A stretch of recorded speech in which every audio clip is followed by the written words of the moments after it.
অভিজিৎ হাওলাদারের মৃত্যু নিয়ে ভুল তথ্য ছড়ানো হয়েছে বলে দাবি ন্যাশনাল মেডিকেলের। হাসপাতাল কর্তৃপক্ষ বলছে এর জেরেই 3 কলেজের শিক্ষার্থীদের মধ্যে সংঘর্ষ হয়েছে। এদিকে পুলিশের অভিযোগ ঢাকার 35 কলেজ ও 7 কলেজ নিয়ে আলাদা ফোরাম হয়েছে, যারা একে অন্যের বিরুদ্ধে বিষোদ্গার করছে।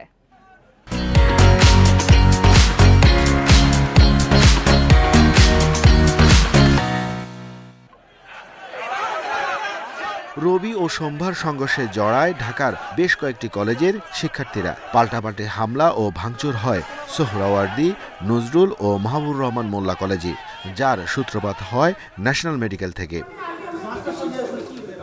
নিজেদের অবস্থান পরিষ্কার করতে সংবাদ সম্মেলন করে ন্যাশনাল মেডিকেল। তাদের দাবি, ডেঙ্গুতে মৃত্যু হয়েছে মোল্লা কলেজের শিক্ষার্থী অভিজিৎ হাওলাদারের। এরই মধ্যে আইসিইউ এর ডাক্তারকে অব্যাহতি দেওয়া হয়েছে। অভিযোগ করেন কেউ উদ্দেশ্য প্রণোদিতভাবে শিক্ষার্থীদের উস্কে দিয়েছে।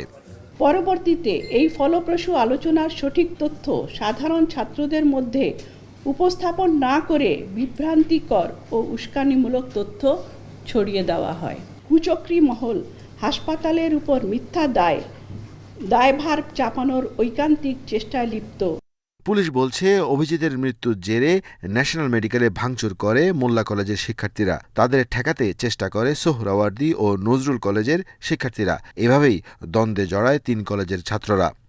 প্রায় 1.5 ঘন্টা ব্যাপী ছাত্র বহিরাগতরা হাসপাতালের ধ্বংসযজ্ঞ চালাচ্ছে।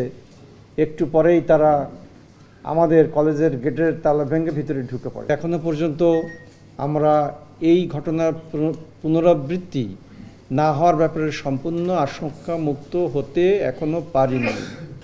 এদিকে সংঘর্ষের জেরে 3টি কলেজে ক্লাস পরীক্ষা বন্ধ রয়েছে। সোহরাওয়ার্দী ও নজরুল কলেজের অধ্যক্ষরা শিক্ষা মন্ত্রণালয়ে বৈঠক করেছেন। Arfatur Rahman, independent news, Dhaka.